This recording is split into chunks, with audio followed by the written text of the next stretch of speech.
Welcome back to Empowered with Elizabeth Namofsky. Today we're talking about the difference about apologizing and taking ownership. So Meg, one of the questions that I had was, does every apology have a solution or an action piece?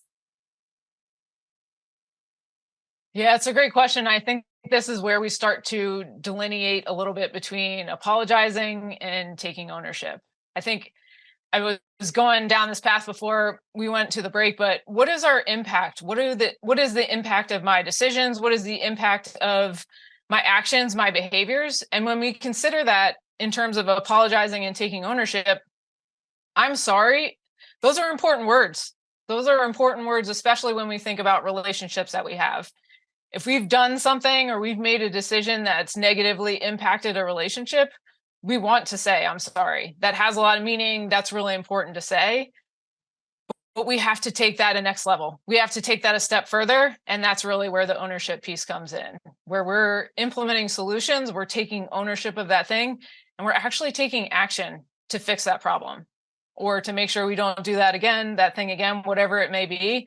So I think that's where we start to see a little bit of a difference between apologizing and taking ownership there. So, what's important to keep in mind when taking ownership? Because I'm just trying to figure out how is it best to deliver that message? Yeah, so I mentioned this earlier. We have to be sincere and truly recognize our role in the situation. The worst thing that we can do is apologize or take ownership when we don't really mean it. We just saying sorry to say sorry. So really important that we're delivering that message with sincerity. And again, when we recognize the impact that we're having on others, and the more that we can explain this and say, hey, Liz, I realize that what I did impacted you. It was probably really frustrating.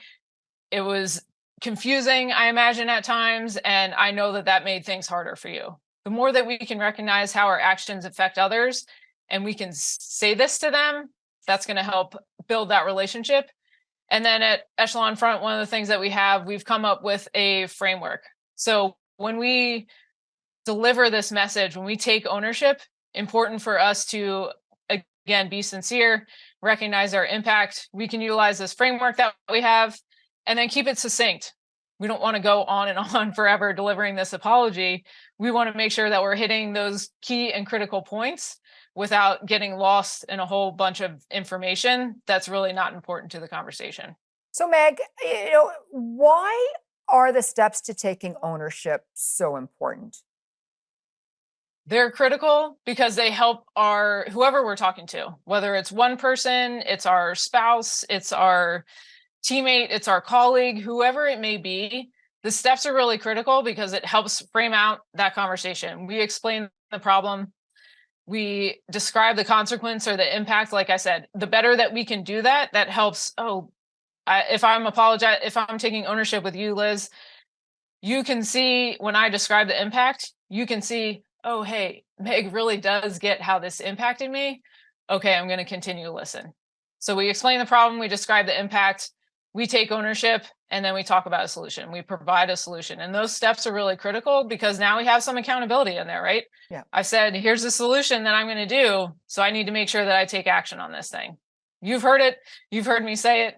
So we can add in some accountability there with that solution, but really important that we take steps to implement that solution. So, as women, apologizing can sometimes seem, it could be seen as a sign of weakness in the workplace.